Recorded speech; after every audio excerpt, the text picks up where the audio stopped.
going to learn to juggle and do all the things that drove me mad about the people that had too much time. You should go where you're treated best. Probably you might have to delete that one. Everyone's miserable. You're like a rabbit in the headlights. Have fun. And I think people forget that. Sam Toye, petroleum engineer, environment protector, ski lift operator, digital nomad, gymnast, and oil gypsy. Because you are in a playground and you don't know anyone. There's probably somebody still wandering around. Welcome to Are You Like Me, the podcast where we dive into lives of extraordinary individuals and discover what makes them unique. I'm your host Patrick, and today I'm joined by Sam Toye, an extraordinary individual whose journey travels continents, careers, and challenges. That's like 3C, with unwavering resilience and zest for adventure, from safeguarding Scotland's environmental heritage to scaling the dizzying heights of IT in the Australian snowy mountains.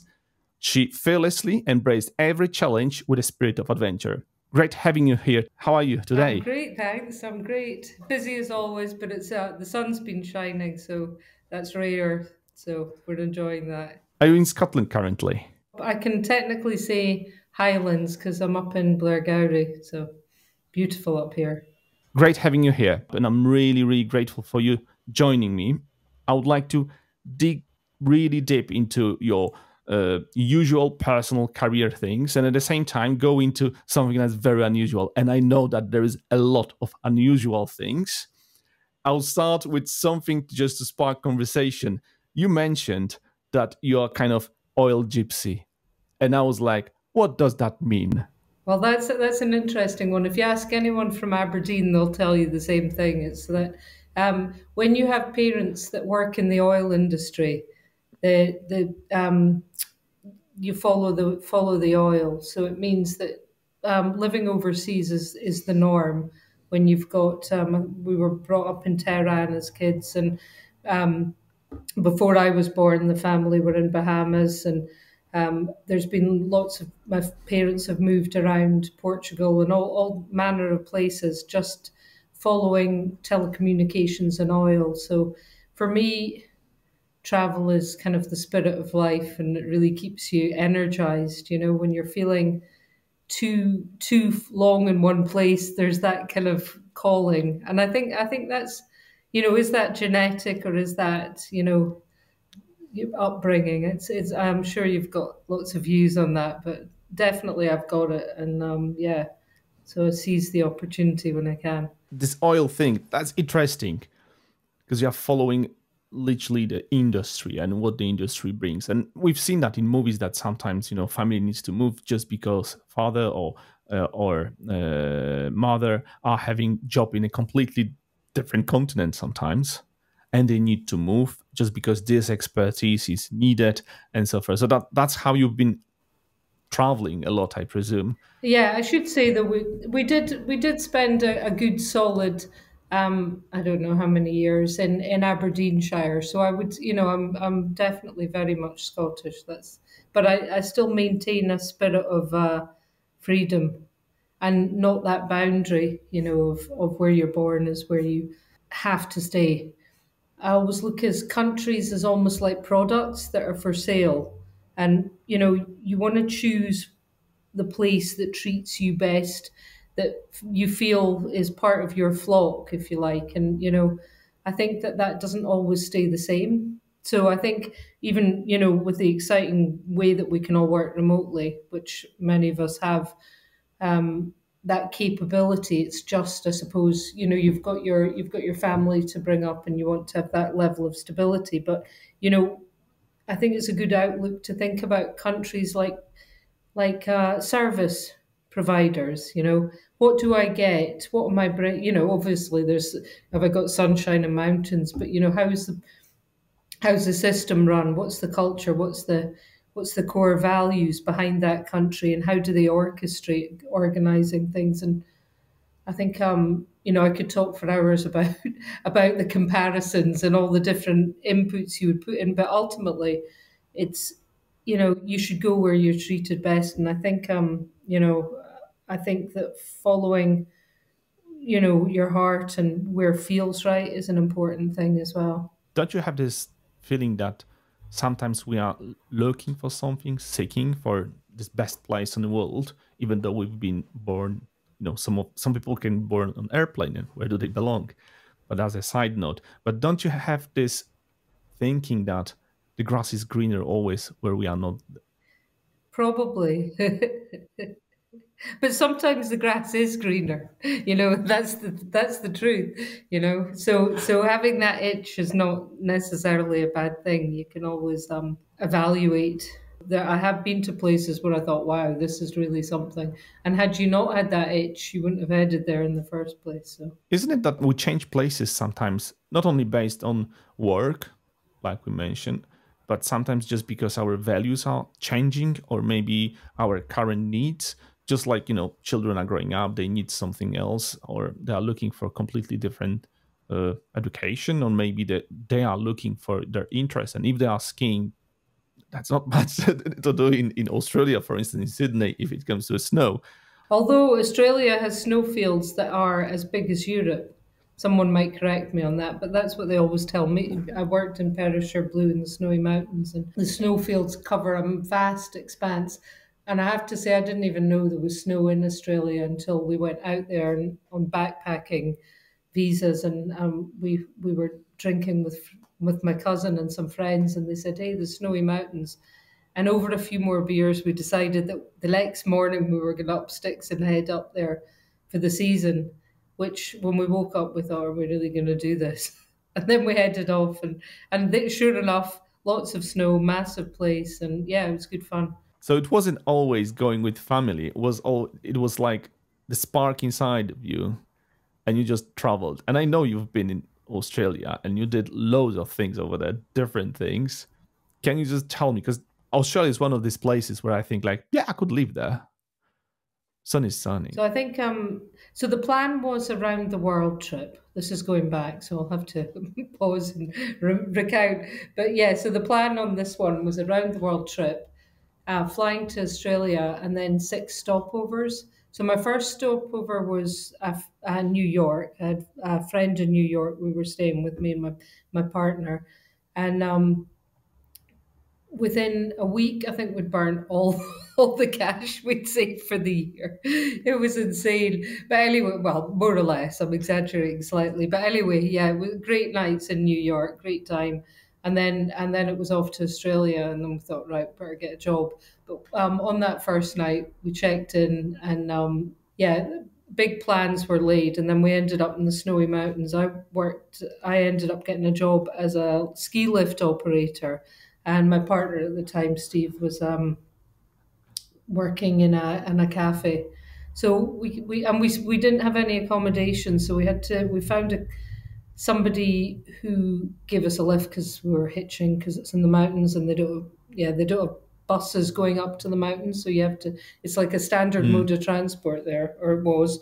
We were explaining we didn't have any accommodation, and they dropped us off at our destination, and then they drove back again and said, "Hey, we've got a caravan. You can come and live in there for the season." These things don't happen in the UK. I don't know what happens in Australia. It's like just random people that you've met for 5 minutes drive back and say, "Here, have our accommodation, and yes, use our bathroom, use our house." It was like, wow. And then it transpired that one of the couple who actually put us up was the sister of my boss at the time in Edinburgh. These things it's kind of like a small world when sort of these connections start happening. So we did Snowy Mountains, and then we went to Sydney, and the Olympics were on, and walked straight into the first recruitment agency, and they didn't even ask any questions. They said, "Can you start tomorrow?" So that was me giving directions on the helplines for the Sydney Olympics, when I'd only been in Sydney a day, and people are asking for directions to Woolloomooloo from I've no idea, but yeah, it was an interesting time. So that was fun, and then up to my sister was living in Perth, up in the west. Hang on, I've got my geography wrong. I'm terrible at geography, by the way. This is like really embarrassing. It's not good for a person who is traveling. So up to Western Australia after that, and yeah, got into contracting there.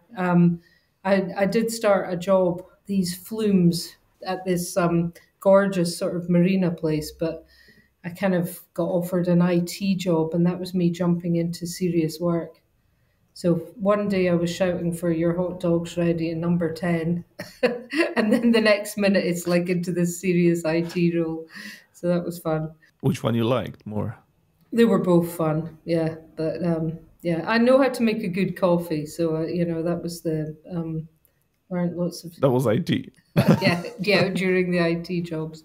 When you're working in places, that's when you really get to know people, and you can meet some great crowds, particularly when you're in these kind of, I'm going to say almost expat environments. I think, as you know from lockdown and working with people in global companies, where you have so many different people coming from so many different places, you can really get a lot of energy from that. I agree that when you travel, you meet a lot of people, you observe a little bit of culture, you observe what works for you, what you think is, oh, that's interesting. Even, cooking can be, enhancing your skill set or something. But what I notice when you are coming back to where your roots are, you are not the same person.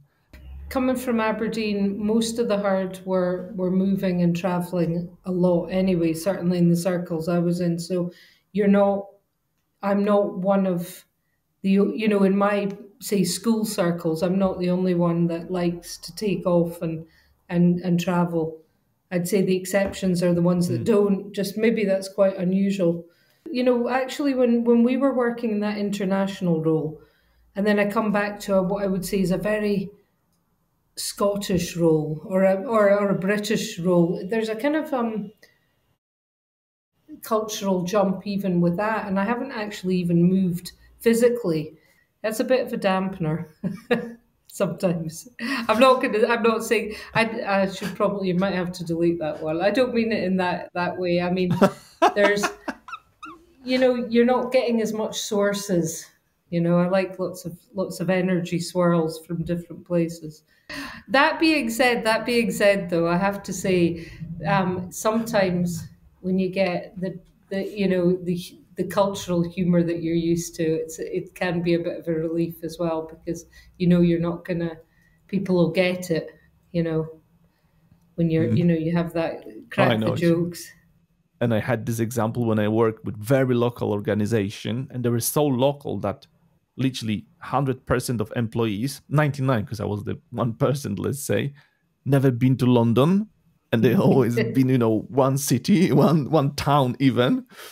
And I was like, that's, I mean, how you can overcome that kind of obstacle? They think that the world is just, 10 miles radius, and that's it. I think you have to run away in those circumstances. I have been in one circumstance, but where I moved for a very short time to a very small Scottish village, where tiny population, very beautiful place to visit, but moving there as a new mum, wow. That was a culture shock for me. That was a double whammy.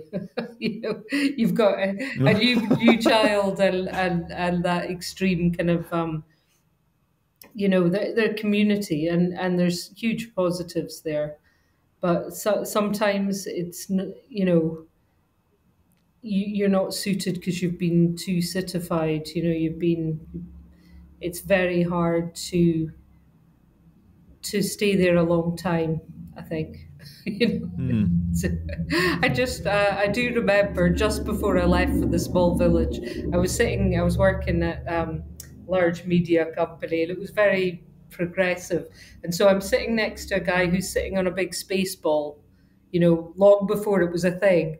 And he was bouncing away, and he was like, "Where is it you're going?" And I said the name of the town. And he looked up and he was like, "Oh," he said, "Get Wi-Fi, get Wi-Fi." And he said, "I'll give you 2 weeks. I'll give you 2 weeks." And I just laughed, and I thought, no, this is it. But, sure enough, came groveling back to the same job and rushed back to Edinburgh with my arms open, saying, "Please take me back." I moved from big city to smaller city to town and then to village. I had good experiences with small villages. Always wanted to live in a small village. There was this series, Northern Exposure, I think the title was. And I was like, oh, that's great. That's like you have 12 neighbors and that's it. That's you have one doctor, etc.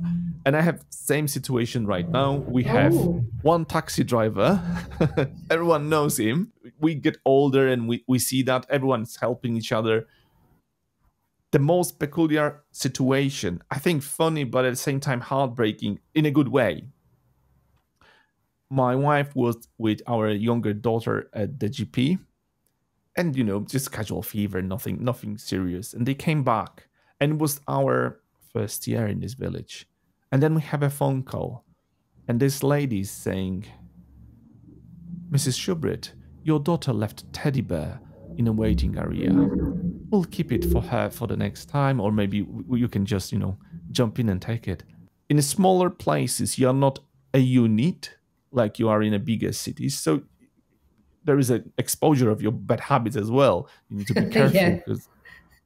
But it does give you kind of security because people are not changing so often, etc. And yes, we needed to pass a certain amount of time to be accepted.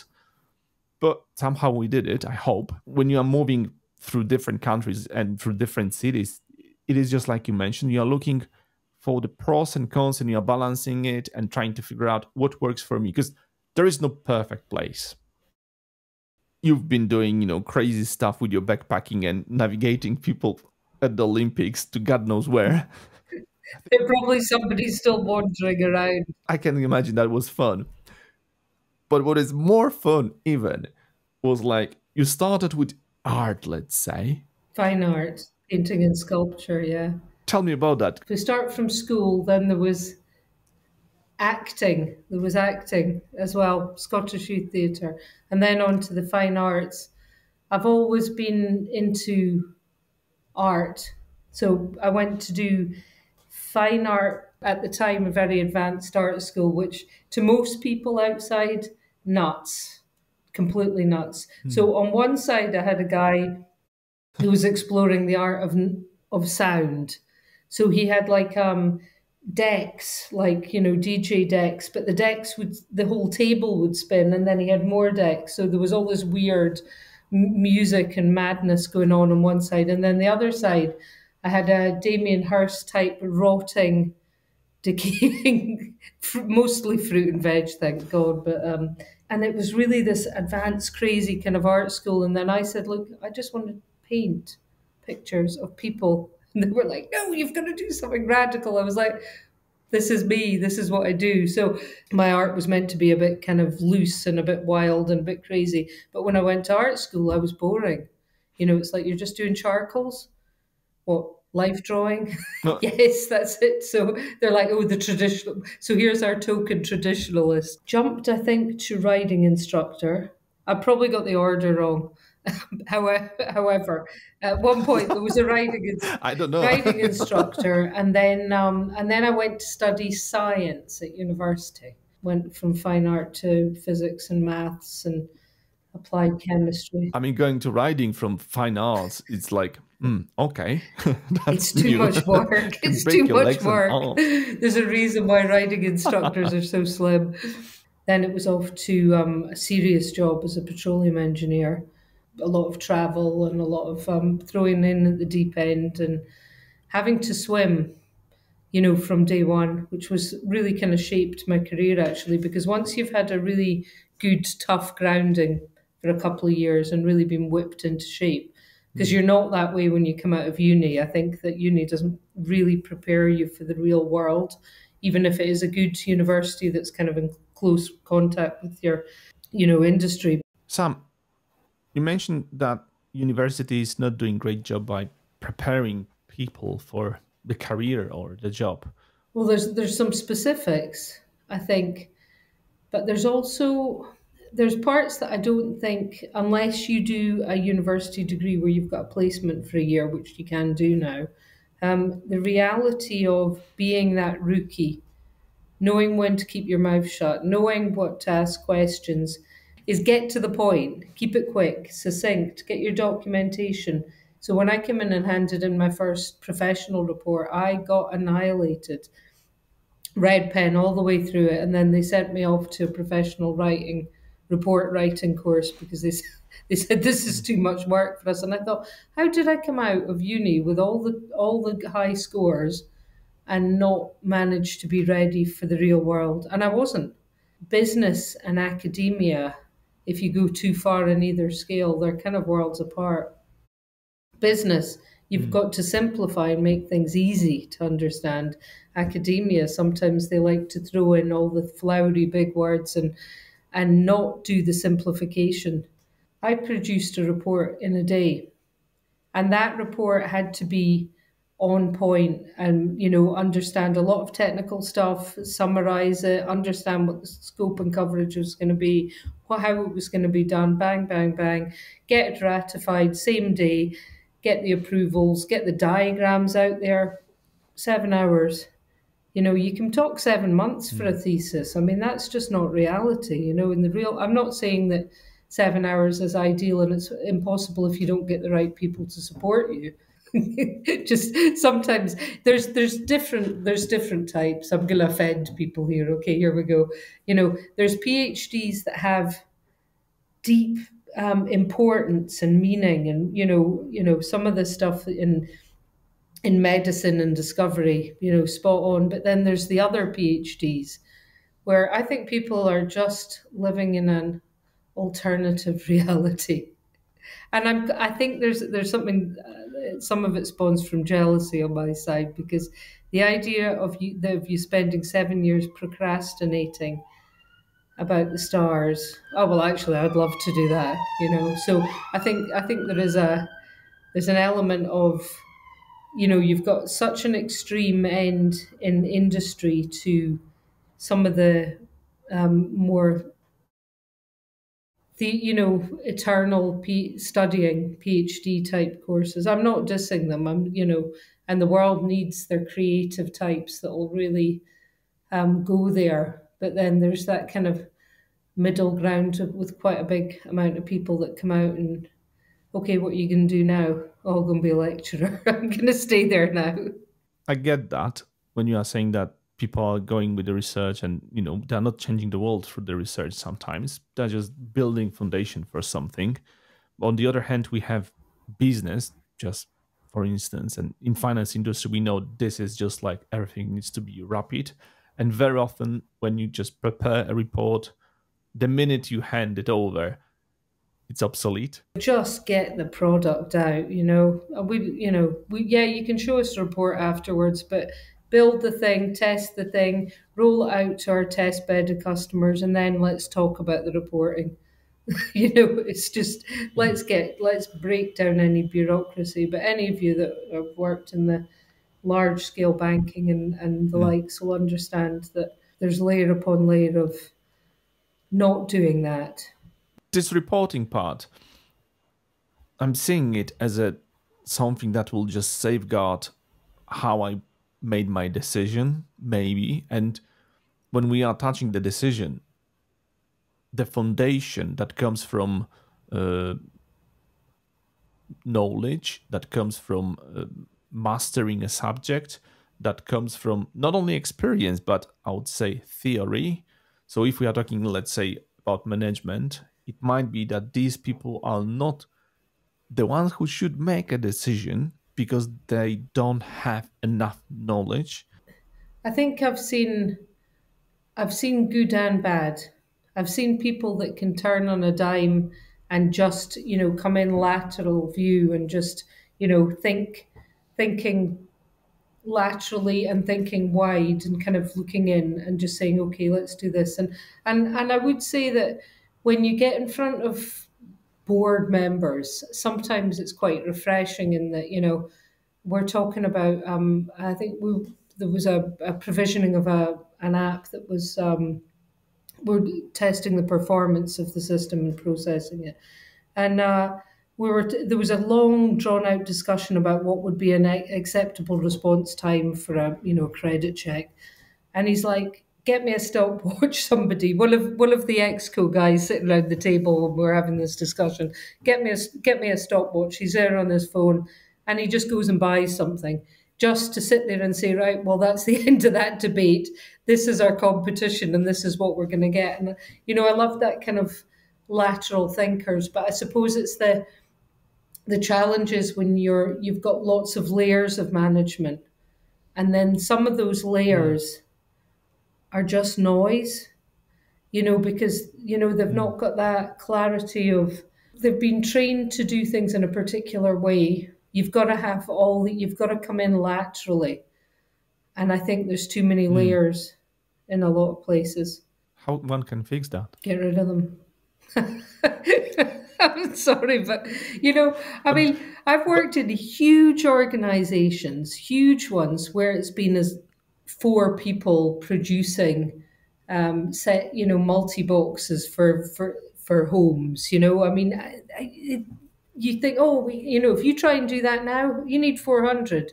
I'm telling you, it can be done with a small group of the right people. It's getting the right people and getting people that are just naturally good at their job, understand what it is they need to consider, lateral thinkers that can do the detail as well and then just get on with it. I think there's a valiant attempt at that with a lot of processes that have come out over the last 20 years, but they're not quite cutting it a lot of the time.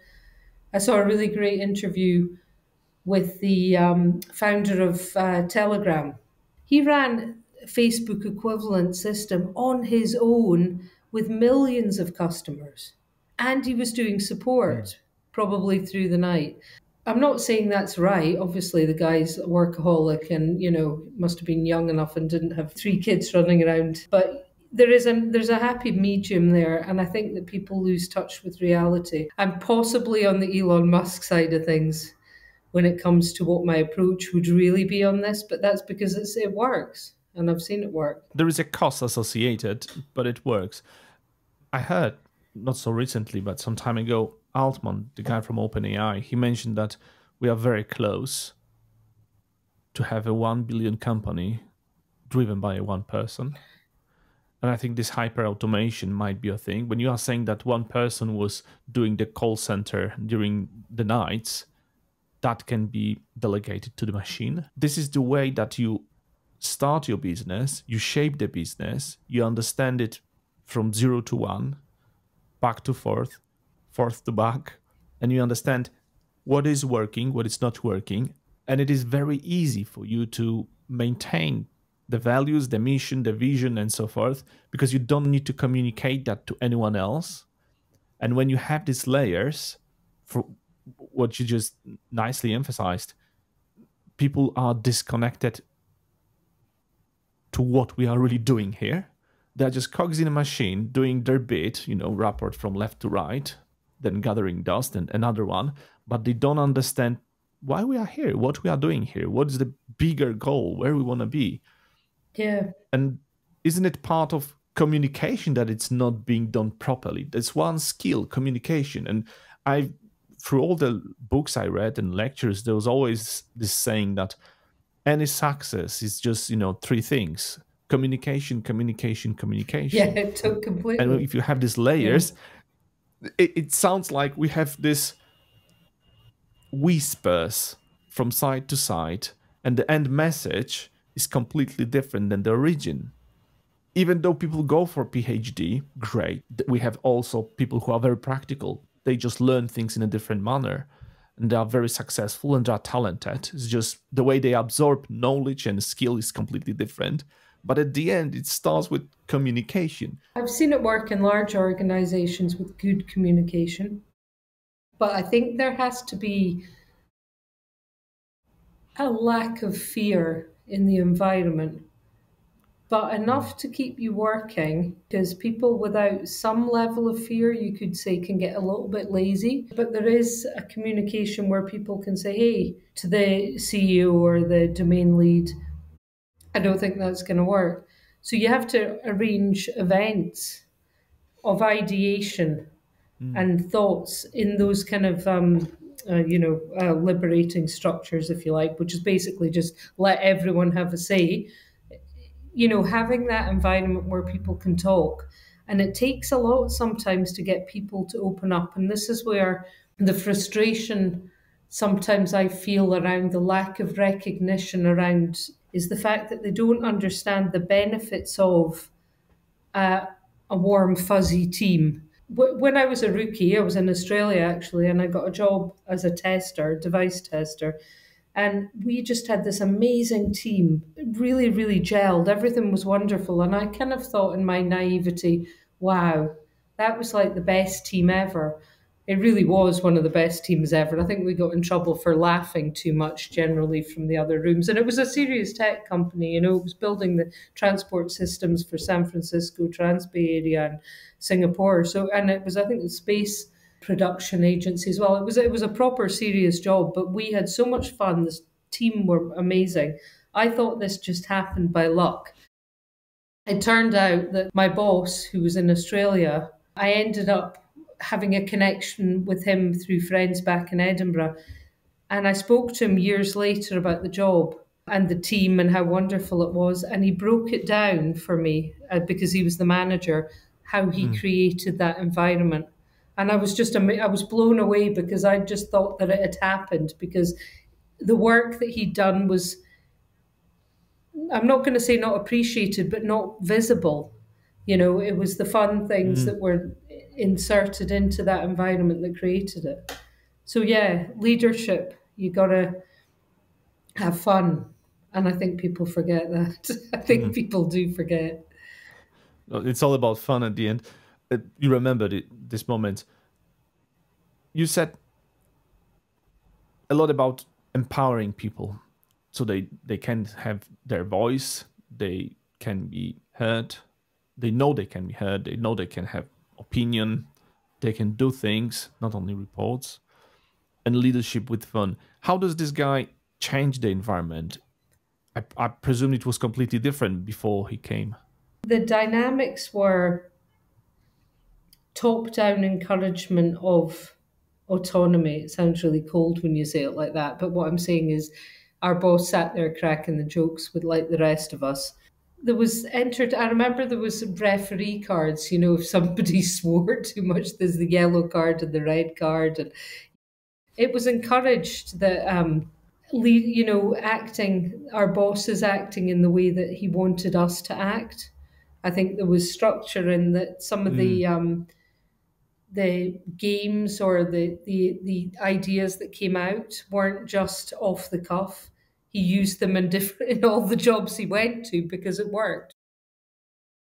Being a role model and identified how would that look in this organization, and you know, few tricks upon a sleeve, just like few laughs here and there, empower people, give them autonomy. I presume align them when it's needed, but give them playground to test an ideas, and then you have ideas. The worst bit is when you go in a boardroom. I think it's called board for a reason. Yeah. But you go to this room and they're saying, yeah, we'll just brainstorm ideas. What's your idea? You're like a rabbit in the headlights.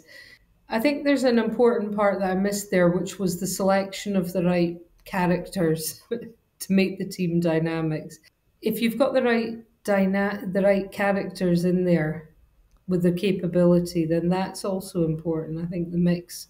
So the attitude comes in front of aptitude. I would say you need both. I think you need both.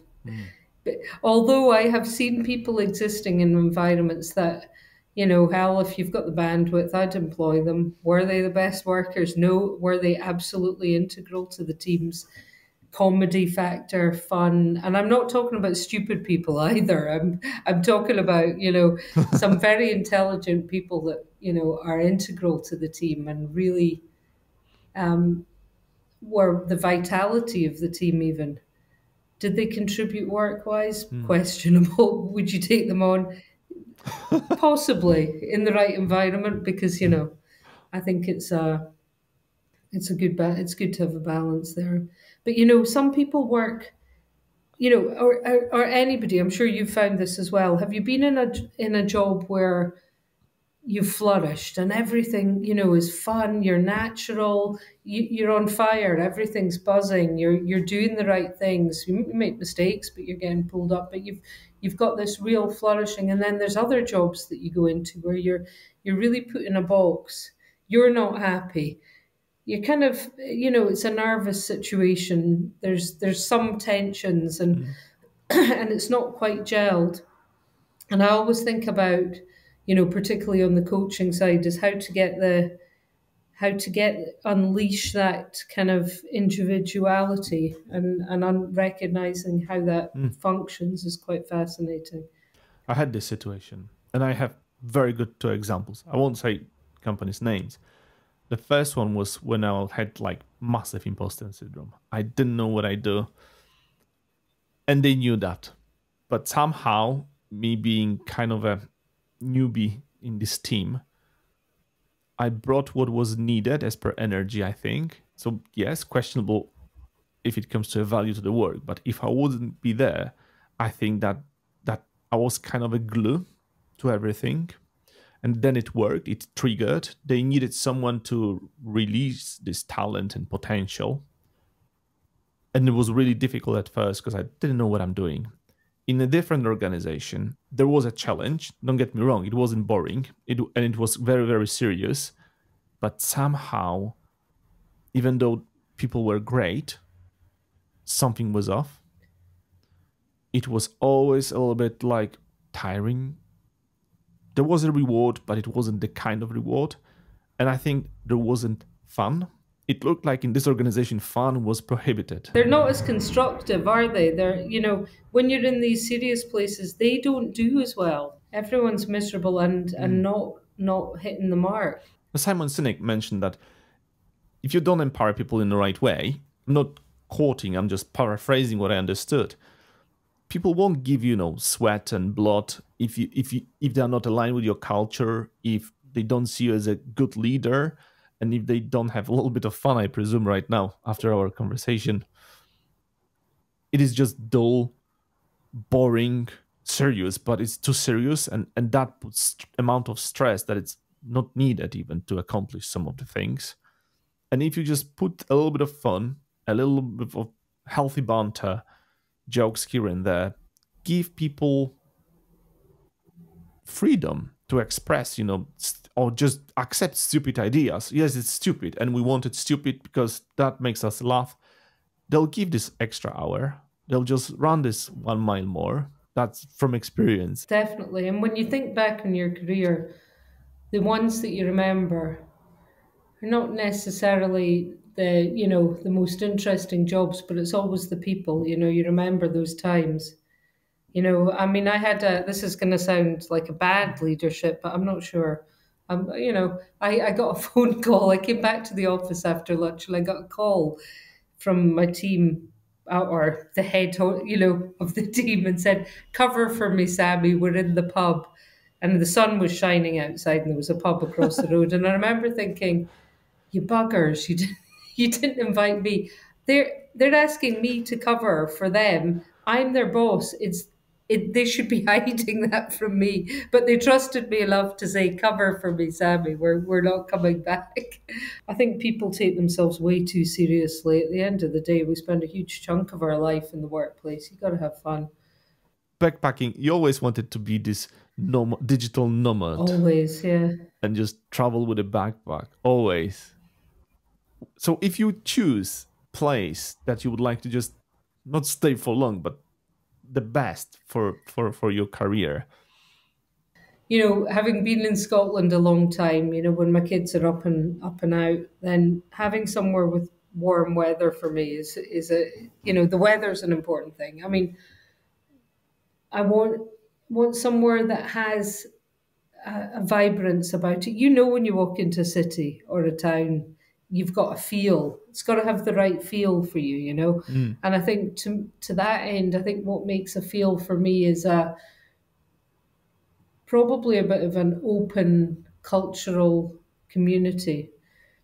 Maybe there's some yoga on the beach. Maybe there's something that's more, there's the techies sitting in the cafe.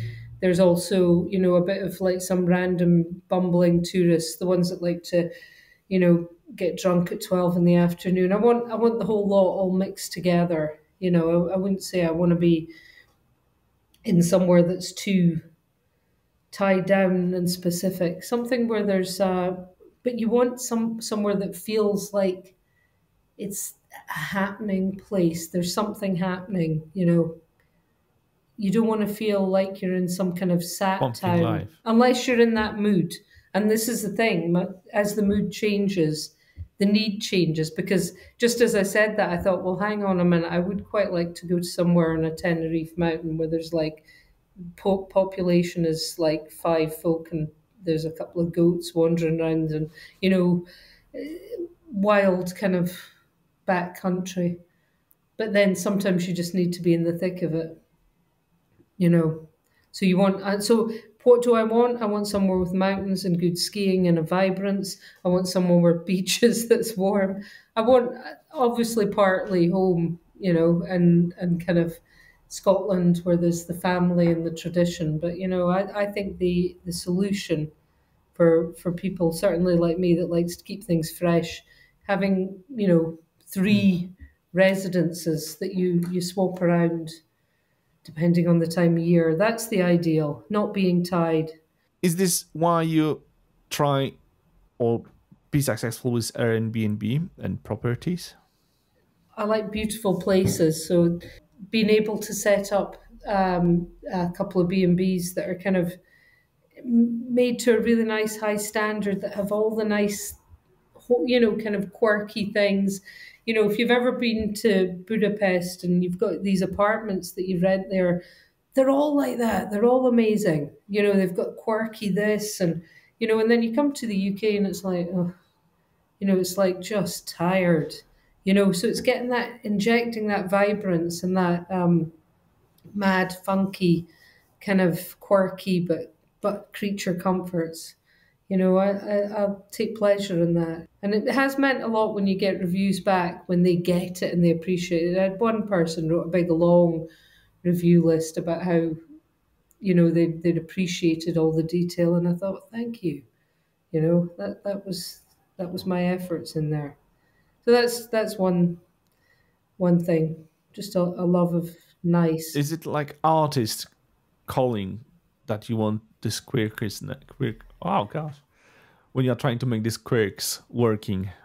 Yes, but I can't take all the credit because my friend who's the interior designer. But she said I give the theme. I'm like industrial. It's just got to be industrial. Just go all out. And the latest one I'm working on is derelict. So it's got to be derelict looking. With brick walls and metal piping, but at the same time it's got to have that luxury. They want derelict, but they don't want too derelict, because you don't want because at first I was thinking, oh, we'll have a dustbin in the middle of the room, and then no, they don't want that.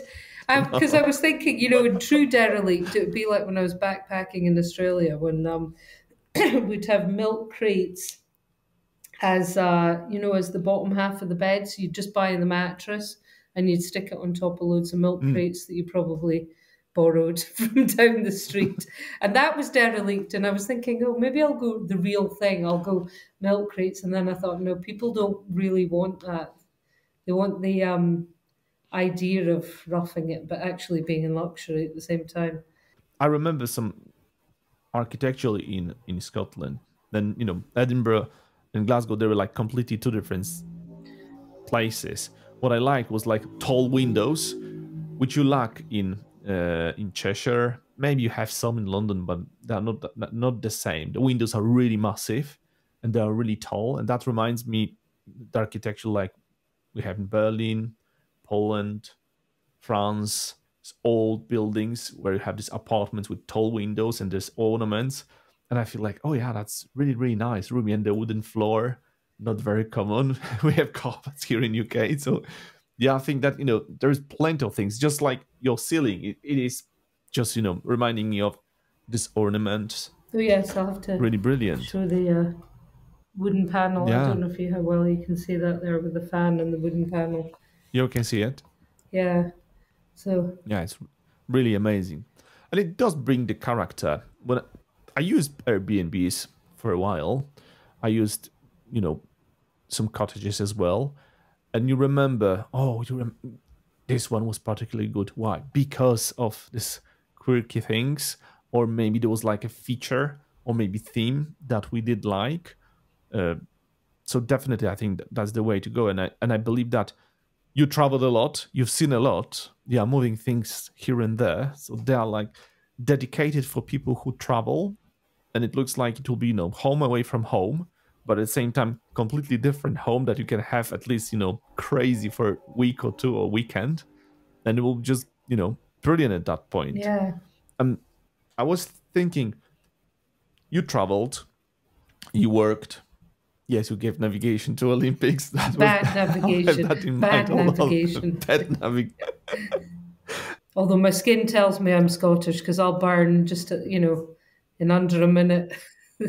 Fake tan is great, by the way. There's nothing better than having a. I know it gets a bad rap with all this TV programs, but for somebody who's born pure white, blue almost, and you never have color, there was nothing better than this amazing invention they've got, a spray tan booth.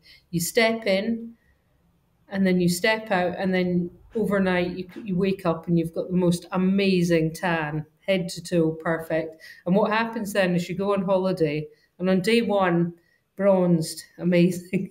And then by day 4, you start to get whiter, and by day 6, you are blue.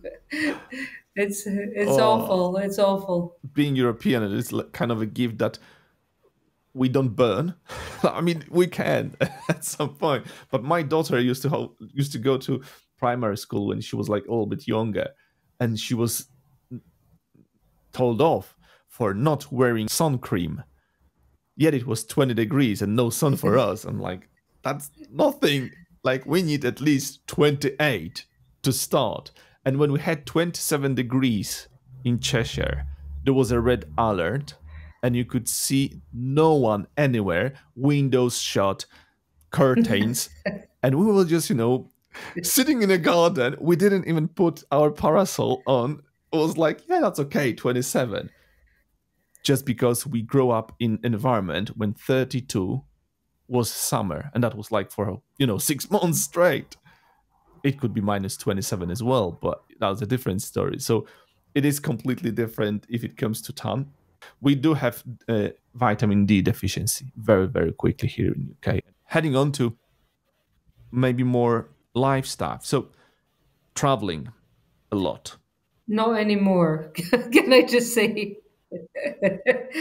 I should say, as a single mum and working full time, the travel's kind of on the back burner, but you take your snippets when you can. And I love traveling with the kids, and very proud of my kids. My eldest has started backpacking now as well, young. I think everyone was horrified when they heard I'd sent a 16-year-old out to some of the dodgiest parts of the world in South America. And I thought, I would rather have that risk than run the risk of him being stuck here, not even being aware of a world outside. So you get on okay. You touched this, and I want to go further. You mentioned empowerment, independence, autonomy. Being strong lady and being single mom, what is the biggest challenge? I was raised by a single mom, so I know that story from a different angle. But it was very, very, very hard to understand lady and at the same time single mom trying to figure out things, being on their own, needed to be independent, but at the same time, it came from within. So you need to have this independence or this eagerness to be autonomous to succeed. Can you just guide me or help me understand? So I think when your resilience comes, if you go from outside my situation and say, okay, you're going to bring up 3 kids on your own, you're not going to be in the vicinity of family, you're not, financially you're on your own, you're going to survive on this. And if you said this is what you're going to do, you'd think, no, I can't do that. But when you're in that position, you can find ways that you can find resilience and energy you didn't know you had, and then you can work hard to find your space, and it's not easy. And I would say it's probably the toughest thing you can do is bring up children alone, because from an early age you can't leave the house. So you've got young children sleeping, that's you forgot to buy milk, you're screwed. you're planning ahead. You have to do things as efficiently as like an army general. Things have to happen when you're working full time and you've got children. There's not much room for error. You have to learn to become super efficient, and it's something that develops over time, and as does the developing of taking the breaks when you've got them. So that office job where you're having fun at work, you're enjoying your life, because if you can either sit down and say, right, well, this is going to hit me over the head and I'm screwed, and then you're just gonna let life hit you. But then if you fight back, and it is a fight, you can find those moments and you can find that time, and then it becomes easier to identify what works and what doesn't work. And I'm not saying that I don't make mistakes, because I do, and I've made a lot of them, but I have managed to find ways to be extremely successful in career, give time for my children, and give them a very strong start in life. And I would say, there's a long way to go in UK. I mean, obviously, the Nordic countries and the like, it's a different world. There's accountability, and it doesn't always fall on a mother to do everything, and because there's safeguards in place. And I'd say the UK's got a long way to go, but I think that you value time, you become efficient, and you learn to enjoy the good things quickly. But you're also very black and white about things. And I use an example. If somebody asks you, if you want to do something and you don't, then, and you know that you're going to be paying like 60 quid before you step out the door for the babysitter. I'm just going to be straight up and say, that's not for me. It's not going to happen. Because whereas before you would be, oh, am I going to do this? Am I going to go? There's a lot more inefficient kind of procrastination when you're in a position of luxury. It's a bit like the sorry, I don't know how many children you've got, but the person with a one-child family that are just exhausted running around this one child. Well, to add to, and a second child, add a third child, add a fourth child, then you're going to know what busy is. Then you're going to have that. So bringing up 3 kids, working full-time, sole provider, sole care. Well, I've hired a fantastic nanny to support me. But getting through that, you become super efficient. And my only challenge around that is when you are around people who are highly inefficient, it can get frustrating. If somebody's procrastinating over, what car to buy 6 months down the line because they haven't quite decided and they're still humming and hawing. In my position, you've got a list of pros, a list of cons in 10 minutes. What's the insurance rate? What's the engine size? What's this? Bang, bang, bang. I think I bought a car in under an hour when my au pair had written off her car. She was okay, but we had to get a car for the school runs because I was in the office. It was quickly a case of what do we need? Insurance rate, engine size, bang, bang, bang, shave it down onto the app, find the car, go off, buy it, come back. And I'm sitting next to a guy at work, you know who you are, and they're still procrastinating 6 months later about engine size. Just don't talk to me. So yeah, I need to chill a bit. I think now, I've been very militant about how things are done. I think that some people do have comfort of spending their time however they want, and there is no rush. And yes, they are figuring out, I don't need to buy a car. Maybe I'll buy a car. Which car? Maybe this one. Maybe it will change. So this indecisiveness is coming from no sense of urgency at all. While in your situation, it was like, okay, that's thousands of things that I need to decide, 10,000 things that I need to do, and 5 million urgencies that I need to deal with. And you needed to just crack on very, very quickly. Would you change your life or an aspect of that if you could choose? Yes, I would have an easier life. Definitely. It's been, it's tough. It's tough. I think there is a level of jealousy in people that have the time to be frivolous around, procrastination over the ridiculous. Although in my current brain and how it works, you just want to wring their neck. You're like, just paint the door pink. It doesn't matter, just it's like people having the nervous breakdown about getting a kitchen replacement. Yeah, it's a big deal to them, but you're not, well, you're not doing the kitchen yourself. Well, maybe you do, but they're paying somebody. They're in and out in 3 days. Get over it. It's not a big deal. But if you talk to them, it's like this huge drama, and then it's because they're not working, and they're maybe a kind of bored housewife, and there is nothing to get concerned over. So getting concerned over the small things, I think there's a jealousy there. I want to be that person. But that inventing problems sometimes just because, out of I being think I might bored. take that. You If you know that. give me if a second time round, yeah, I'd probably. So if you would give advice, me as a child of single mom, I mean, I'm not child, and we are all children. We agreed on that, and the older we are, the more ridiculous we are. But what is that kid could do to make it easier for a mom?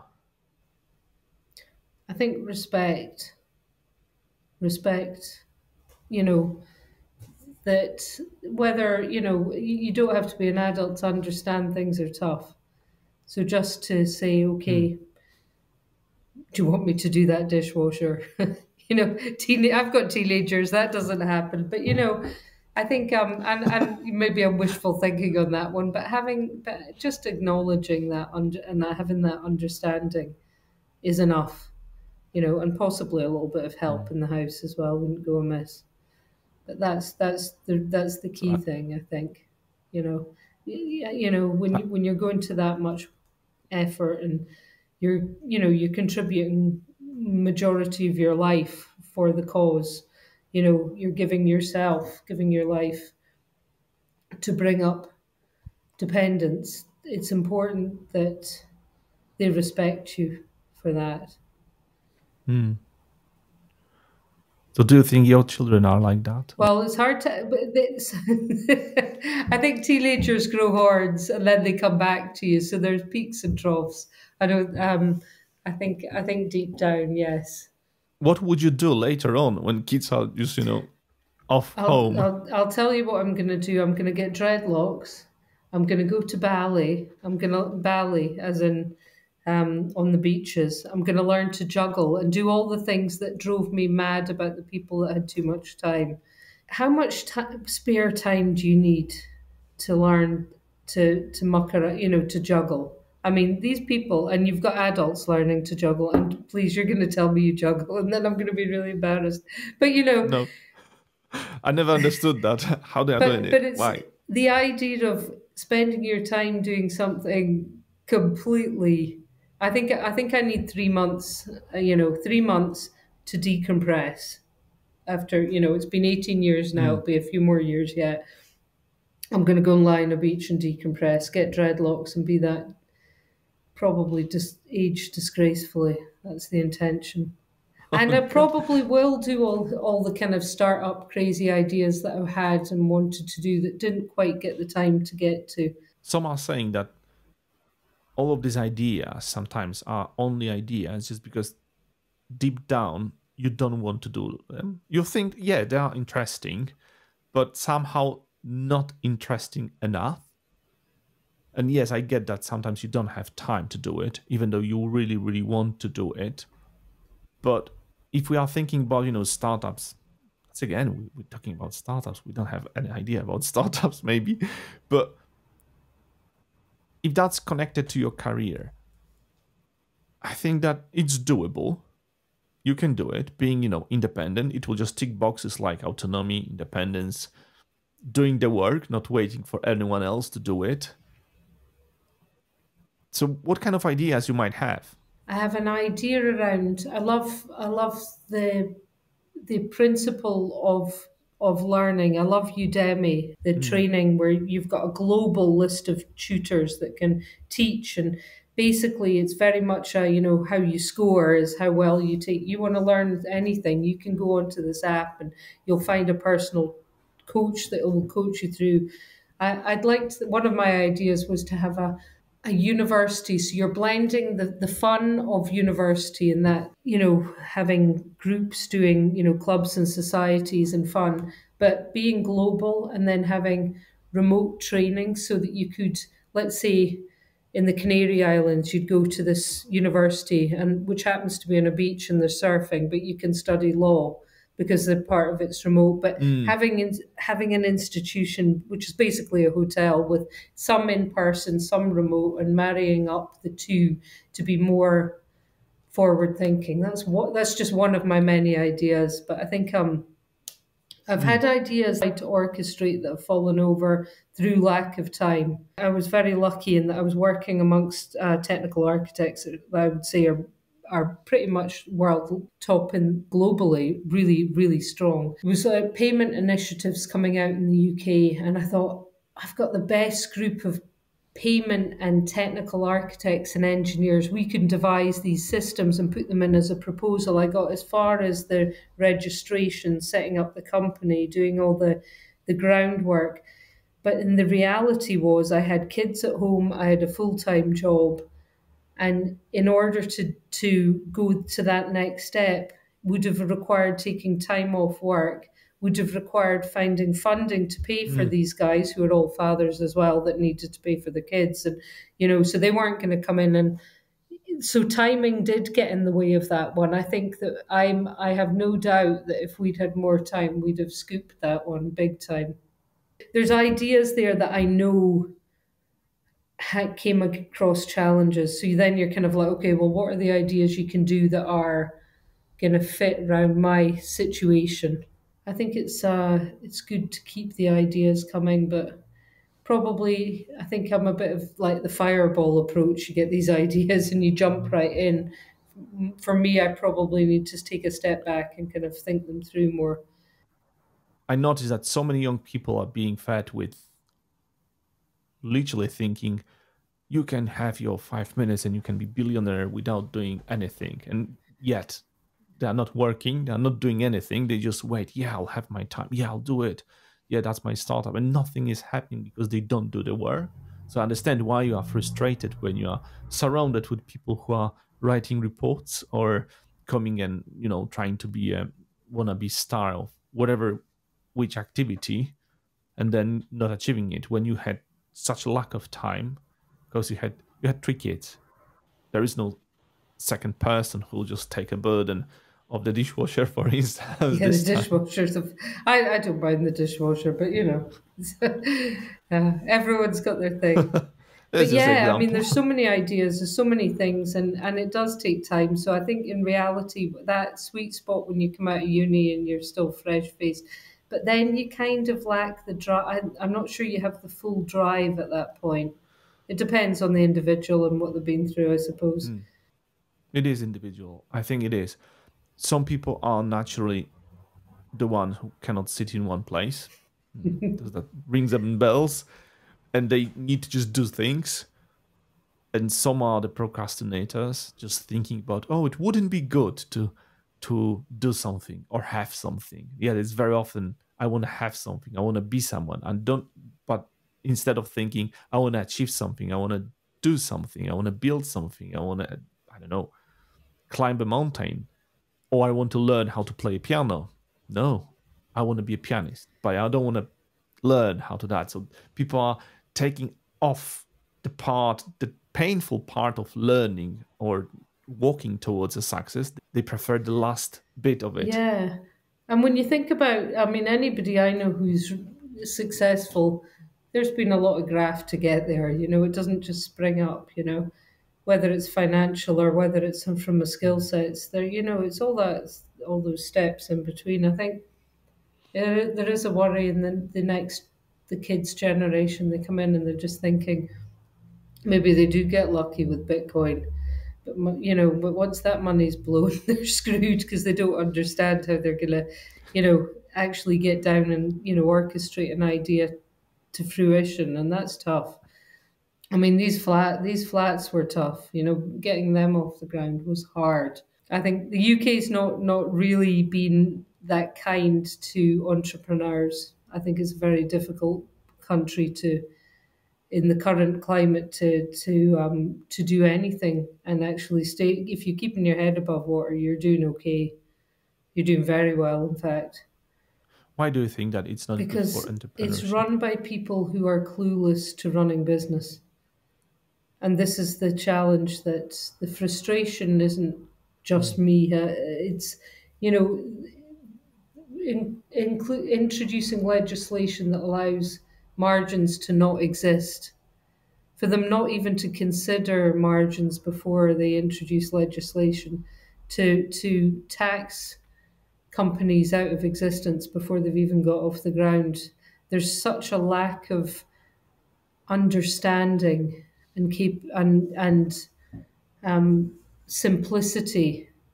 It makes it nigh on impossible. If you're still afloat in 2 years in the UK and starting a business, you've done well above the odds, because it's kind of designed, unless you're very unless you're working on an area that's actually serving the government directly, you're going to be up against it.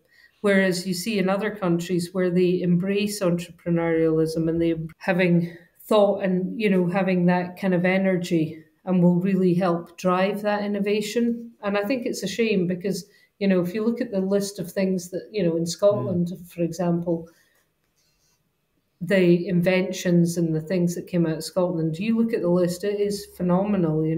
It's sad that there's a brain drain out of the UK because most people are getting taxed into oblivion, and it's like, let's get out of here. Where are they going? Okay, well, we'll go to, Georgia's got her 6% tax, or, the Canaries have got their digital nomads at 20%. And, in the UK is sitting there going, no, we'll tax what we like. We'll, and they don't seem to understand that when you treat people badly, if they have the capability, they will leave. And so by not looking after your customer, as in the people that are bringing in the innovation and bringing in the business and they're moving out, then, and you're not even understanding that it's happening and it's been going on for a couple of years now, you're in trouble. I think it's almost like you have to take 50% of government away and introduce and inject some commercial industry leaders into that environment, pay them triple, because they will make such drastic changes. You can get rid of the rest and just get rid of the bureaucrats and the people who have never been in the real world. Get the innovative people that can run businesses, can run countries. That's the thing. You've got to have an understanding of how things work beyond paper pushing. Where is the place that entrepreneurship is better? To drive a company is easier, but at the same time, we have families and we would like to have our children to give them the best education, health. I think most places do this better. I mean, if you look at the state of the, how the NHS has fallen, into, you've got 5-year waiting lists for standard operations that in other places you can get done within a week. I think specifically for me, if you look at countries that are driving innovation, even Ireland is driving innovation because they have a recognition that you don't tax the people to death and then they're going to run away. They're actually trying to pull everyone in. Let's make it easy. Let's make it simple. Let's make it tax efficient. If your recognition for what you're doing for the economy and bringing in, as opposed to just punishing people who are putting their neck out to try something new, because he'll just get hit. So, for example, with the Airbnbs, you start that in the UK, they make it almost nigh on impossible to get started just by a lot of dead money, taxi, bureaucracy, procedures, licensing that makes things so hard. Your first 2 years of margin are gone and you haven't opened the doors. Dubai obviously is the big one. You know, they've been milking it for a long time. They've been well aware of the fact that let's get the brain drain, let's get all the good minds over here. And boy, did they make a big job of that. I mean, everyone was flying out there. With the children, it's a difficult situation because you want to have stability. And so that's the compromise. Although I do know people who have worked again in oil gypsies that have moved around and their children have been very adaptable and amenable to that and they've flourished. But I've also seen cases where kids struggled with that. So it's not really a risk I'd be willing to take until they're all up and out. Did I answer the question? Excellent. Yes, you did. So I have one more question, and this is more about advice to anyone, to maybe single mothers, maybe entrepreneurial, maybe the ones who are trying to get their business, maybe the ones who are looking for a new career, maybe just people who are trying to have a happy life. If there is any artifact or quote, book, movie, song, story, anything literally that can help them to achieve better results in whatever life they have, and you could give them? I think to achieve what you want in life, you need to believe it. And that's the single biggest hurdle. And for that, you need confidence. And some of it seems impossible, but when you think about people that have really achieved in the world, they do it because they believe that they always could do it.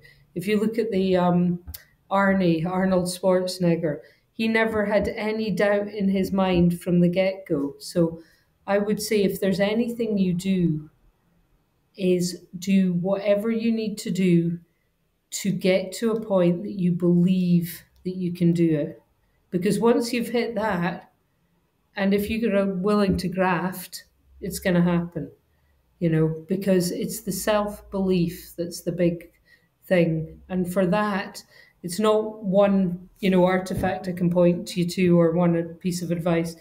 I would say find your way to getting that belief. And if you already have that belief, man, you're halfway there. Then you've just got to do all the work, which is the graft. But self-belief's the big blocker, you know, because there's always that voice in your head that says no, that stops you doing that first thing. But, you know, necessities pushed me as a single parent to do things that I never thought I could. And I knew I could do it. And sometimes you've got to have a little teensy bit of arrogance to say, I can do that. I'm seeing them do it. And they're not that special. What makes them, you know, although saying that, it's somebody who's been so well read and so well trained and, you know, can be quite intimidating. These guys can just fire off stuff because they know it. But then you don't see the hundreds of hours they've done behind the scenes to get to that position. You know, but so once you understand that, you think, okay, this, you know, I'm not so far off that, you know, okay, I might be far off that, but I have a brain.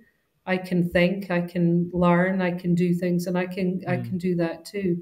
I might not be the fastest thinker on my feet, which you always think of the things afterwards, but self-belief, work on self-belief. If that means getting self-belief by hanging out with your family, going out to the pub with your friends, whether that means, you know, doing long walks on a beach. There's something there that will work for you, that will get you to that place, and that's what's going to get you there. Plus, a shed load of graft and tenacity, just keep going. Confidence.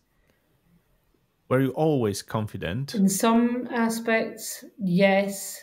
In others that might surprise you, no. So in some, I can go into like a boardroom and I know what needs to get done, and there's a confidence there through self-belief and experience that will, put me in a position. I remember, I think the head of security of the bank and his colleagues sent me in as a representative for people flying over to discuss something important.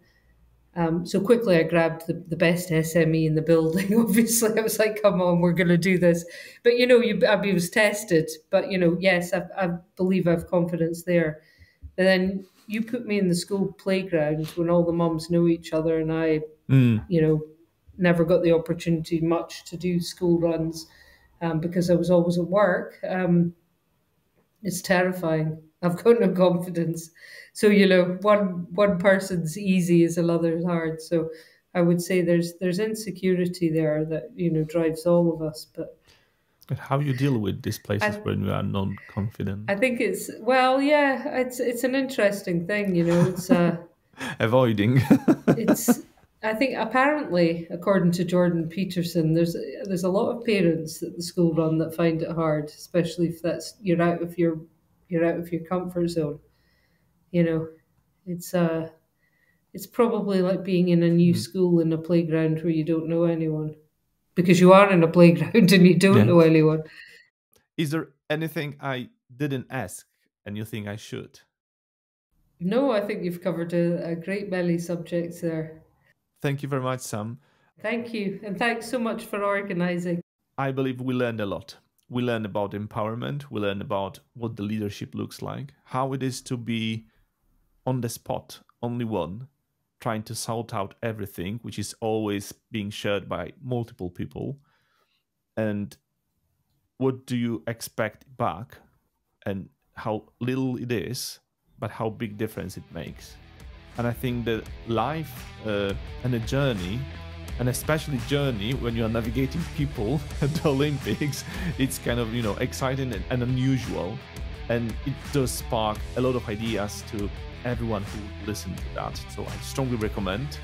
And definitely the way you navigated your career, and you went from art into petroleum, into IT, into navigating people, I think it gives a little bit more confidence to people who are trying to find their own element, and you ensure that you need to believe and put a lot of hard work, and it will just happen.